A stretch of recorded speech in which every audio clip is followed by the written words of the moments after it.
Hello और नमस्ते दोस्तों। कैसे हो आप लोग? आई होप आप अच्छा होगे और अच्छा कर रहे होगे।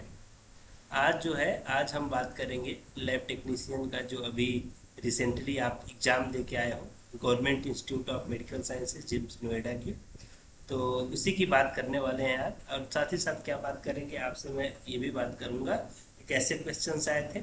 दूसरी चीज़ मैं बता दूं कि जो ये आंसर की है, वो आंसर की जो है अभी हम जो पढ़ने वाले हैं, वो आंसर की 100% नहीं है। पूर्ण रूप से 100 के 100 आंसर क्वेश्चन और उनके आंसर नहीं है। इनमें से कुछ भाग छूट गया है।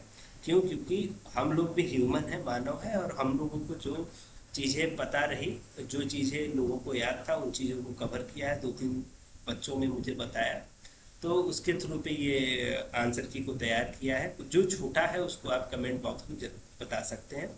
और रही बात, ये हम क्यों देखेंगे, तो एक तो हमारा फ्यूचर नॉलेज अच्छा होगा, दूसरा चीज़ हमको अपना कट ऑफ का अंदाज़ा हो जाएगा, कितने मार्क्स हमारे आने वाले हैं उसका भी अंदाज़ा हो जाएगा। तो अगेन विच बोन्स, जैसे आपको पता है लेबोरेटरी टेक्नीशियन के जो एग्ज़ाम हुए उनमें कितने हैं, 4 पार्ट थे। Lab technician 1, lab technician 2, lab technician 3, या पूरे सेक्शन के पार्ट से था। लैब टेक्नीशियन के एग्ज़ाम का जो से मेन एग्ज़ाम है, सब्जेक्टिव एग्ज़ाम के से था। और 20 मार्क क्या थे, वो जनरल सब्जेक्ट से थे। तो मेनली हमने कोर सब्जेक्ट पे फोकस किया है, उसी को बात करते हैं। जैसे उसी सीरीज में जैसे कि एग्जाम में आया था, उसी हिसाब से आज इसको सॉल्व करेंगे। तो पहला क्वेश्चन जैसे इसमें है, which bone is of synovial joint of elbow. तो अल्ला उसका सही उत्तर था। अल्ला जो है एल्बो के साइनोवियल जॉइंट में कंट्रीब्यूट करता है, तो याद रखिएगा।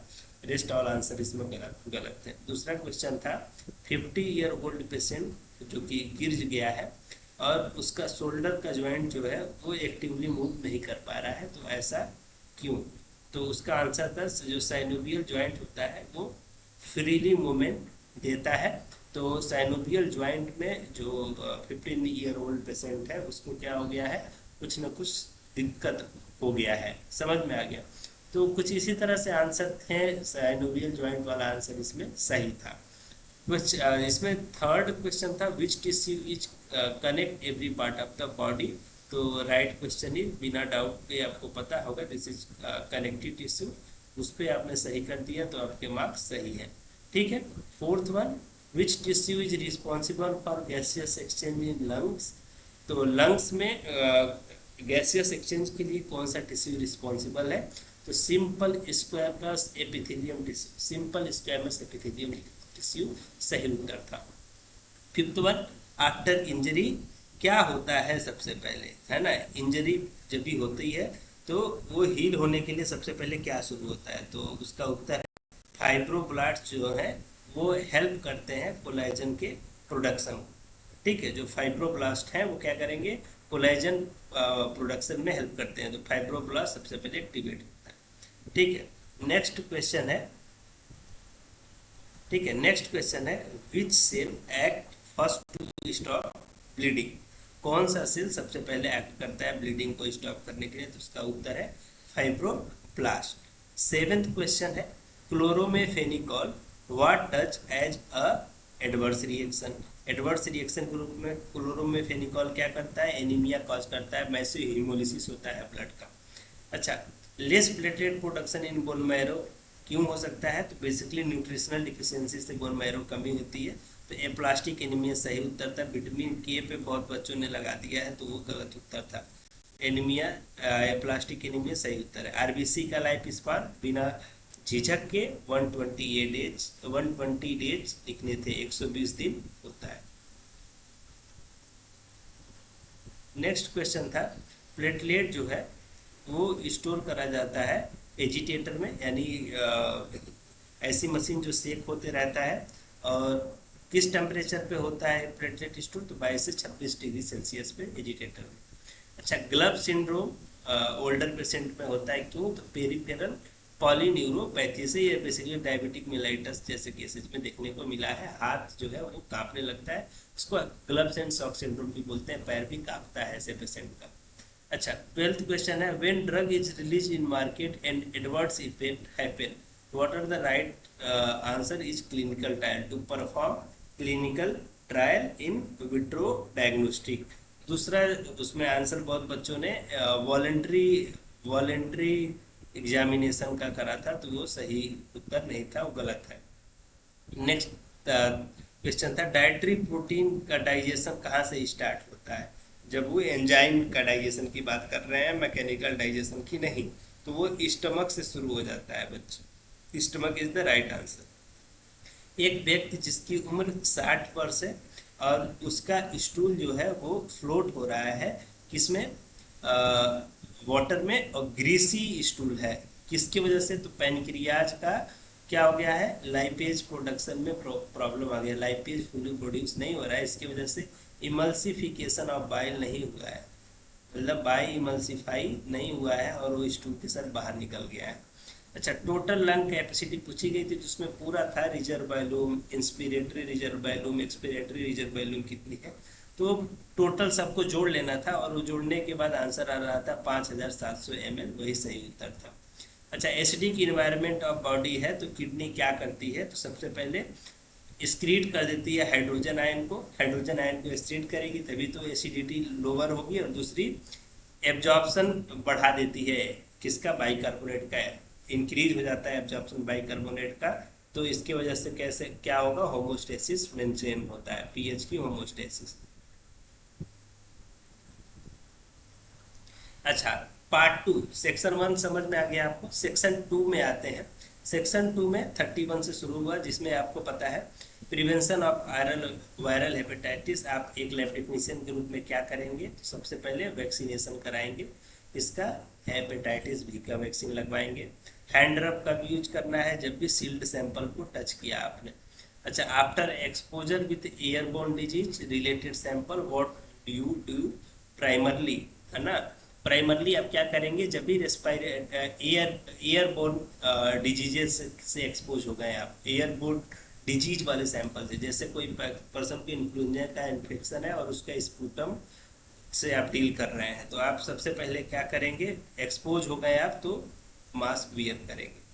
ठीक है, wearing mask is the right answer. ठीक है, आई होप आपको समझ में आया।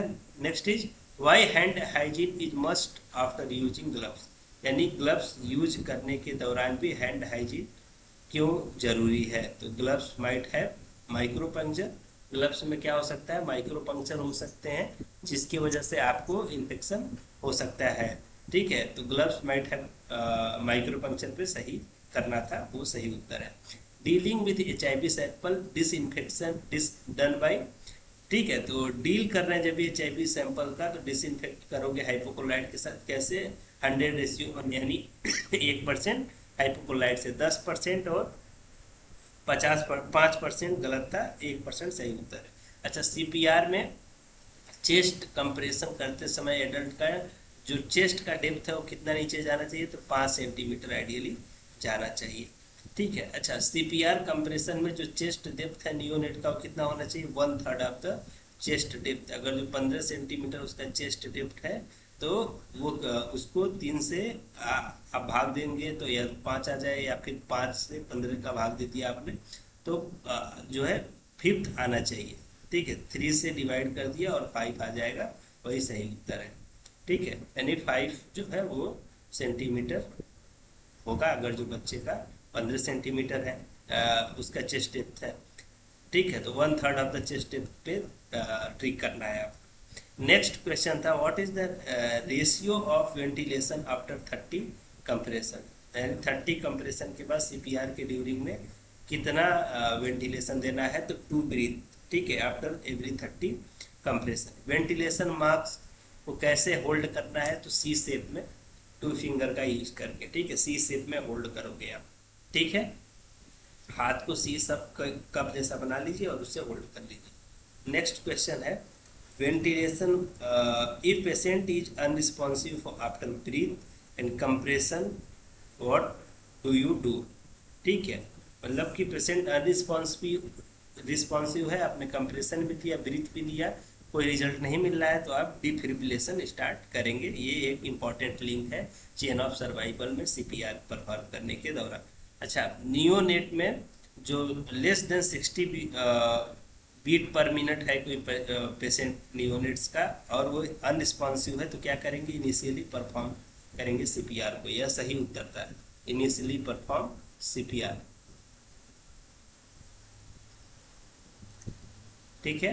देन अगर जो आउटब्रेक हो जाए कोई भी माइक्रोबियल इन्फेक्शन का, तो आप क्या करेंगे, तो स्ट्रिक्टली हैंड हाइजीन फॉलो करेंगे। उसमें बहुत सारा चीज़ था कि पेशेंट का को एडमिट लेना बंद कर देंगे या पेशेंट के एडमिट को कम कराएंगे और सर्विलांस बढ़ा देंगे। तो उसमें सबसे पहला था हैंड हाइजीन टेक्निक को स्ट्रिक्टली फॉलो करिए। नेक्स्ट है when to perform hand hygiene. Hand hygiene कभी परफॉर्म करना है जब भी आप पेशेंट के सराउंडिंग को टच किया, आपने उसके बेड को, आपके उसने आपने पेशेंट के बेड को, पेशेंट के टेबल को, चेयर को, उसके बेडशीट को, उसके क्लॉथ्स को टच किया, तो आपको हैंड हाइजीन परफॉर्म करना है। Purpose of wearing gloves question आया था, तो उसका उत्तर था stay safe from microbial infection from sample. ठीक है, मतलब कि माइक्रोबियल इन्फेक्शन से रिलेटेड जो भी सैंपल है उनसे सेफ रहने के लिए ही हमारा ग्लव्स वियर करते हैं। नेक्स्ट था spillage of biological sample, what do you do, है ना। जब भी बायोलॉजिकल सैंपल स्पिलेज हो गया तो क्या करेंगे, तो डिकंटामिनेट करेंगे हाइपोक्लोराइड का यूज करके। स्पिलिंग क्राइटेरिया ऑलरेडी मेरे लैब में यूट्यूब चैनल पे रखा हुआ है। एक क्वेश्चन मुझे और याद आ गया, उसको भी आप लिख सकते हो, जैसे कि 46 था कि क्यों हम लोग वेट करते हैं चेस्ट को एक्सपेंड होने के लिए, चेस्ट एक्सपेंड होने के लिए क्यों वेट करते हैं सीपीआर परफॉर्म करने के दौरान पे।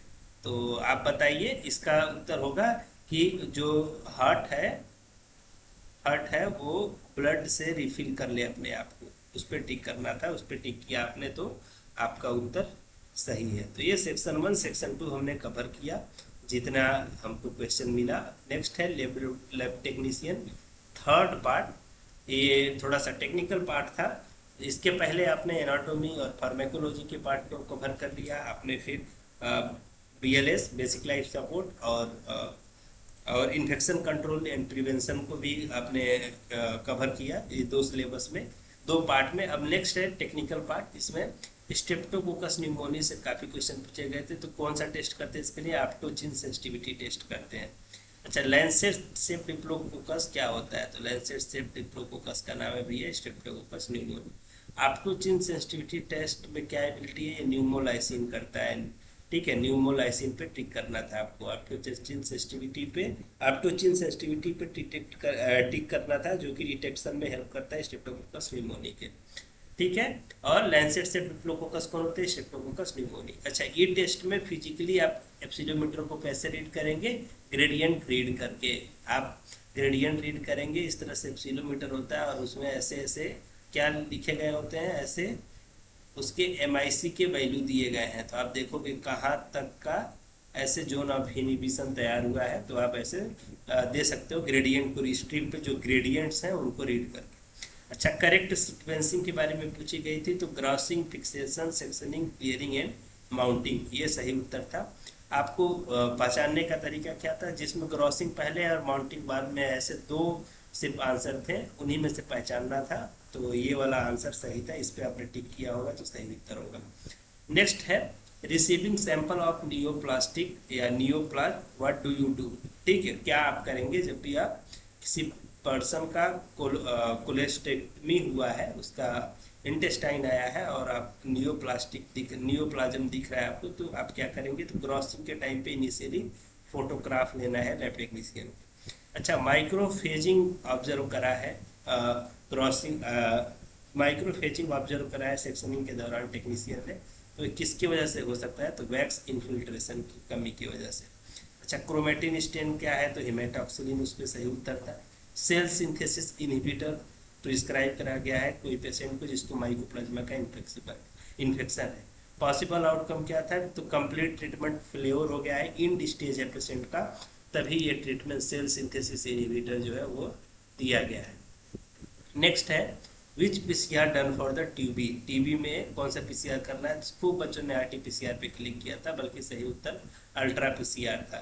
RT-PCR कभी भी RNA के लिए करते हैं, RNA डिटेक्शन के लिए, RNA को DNA में कम्प्लीमेंट्री DNA में कन्वर्ट करता है। देन डीनेचुरेशन स्टेप क्यों होता है पीसीआर में, तो डीएनए को सेपरेट करता है, जो डबल स्टैंडर्ड डीएनए है उनको क्या करता है, सिंगल स्टैंडर्ड में कन्वर्ट करने का काम करता है। ठीक है, नेक्स्ट है फर्स्ट स्टेप ऑफ पीसीआर क्या है, तो डीनेचुरेशन, जो कि अभी हमने बात की, उस पर टिक किया आपने तो सही उत्तर है। अच्छा, अगर जो प्रॉपर रिजल्ट नहीं मिल रहा है, बैंड सही नहीं मिल रहा है पीसीआर में, तो क्या करेंगे आप, प्राइमर का कंसंट्रेशन बढ़ा देंगे। वैसे इलेक्ट्रोफोरेसिस में जो प्रोटीन है उसकी प्रोटीन की जो भी मोबिलिटी है, इलेक्ट्रोफोरेटिक मोबिलिटी, वो नियर बाई है, तो क्या करोगे आप, सैंपल के वॉल्यूम को रिड्यूस कर देंगे, कम सैंपल, 20 माइक्रोलीटर सैंपल लिया था पहले, तो अभी 10 माइक्रोलीटर लेंगे। अभी कॉम्पिटिटिव एलाइजा में टारगेट क्या होता है, तो एंटीजन ही टारगेट होता है कॉम्पिटिटिव एलाइजा में। पीटी नॉर्मल है और एपीटीटी लॉन्गर है, तो किस वजह से हो सकता है, फैक्टर 8 की वजह से हो सकता है। आई होप आपको लगभग आइडिया लगा, क्वेश्चन टफ था, डिफिकल्ट था, कैसा था, कमेंट बॉक्स में ज़रूर बताइए। और एक चीज़ और बताते चलिए, आप कौन कौन से क्वेश्चंस मुझसे छूट गए, ताकि उसका भी फर्दर ऑन वीडियो बनाया जा सके, और नेक्स्ट वीडियो आप किस पे चाहते हो।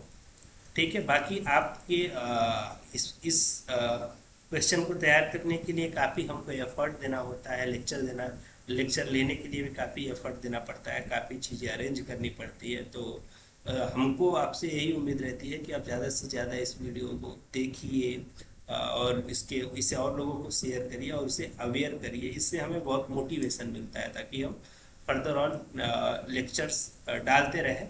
इसके लिए ज़रूरत है आपके बार बार लगातार इस तरह के लेक्चर्स को देखने की, और साथ ही साथ आपका फील्ड ऑफ इंटरेस्ट क्या है, क्या आप चाहते हो, कौन से लेक्चर पे आपको क्लास चाहिए। कुछ बच्चों ने सीआईएसएफ के बारे में लिखा कि सर लैब टेक्नीशियन का सीआईएसएफ की वैकेंसी आई है, उसका एडवर्टीजमेंट की डिटेलिंग बता दीजिए, तो उसको भी मैं कल परसों तक आपका यूट्यूब पे ये अपलोडेड होगा। तब तक के लिए धन्यवाद। Keep watching lab mate YouTube channel. Thank you.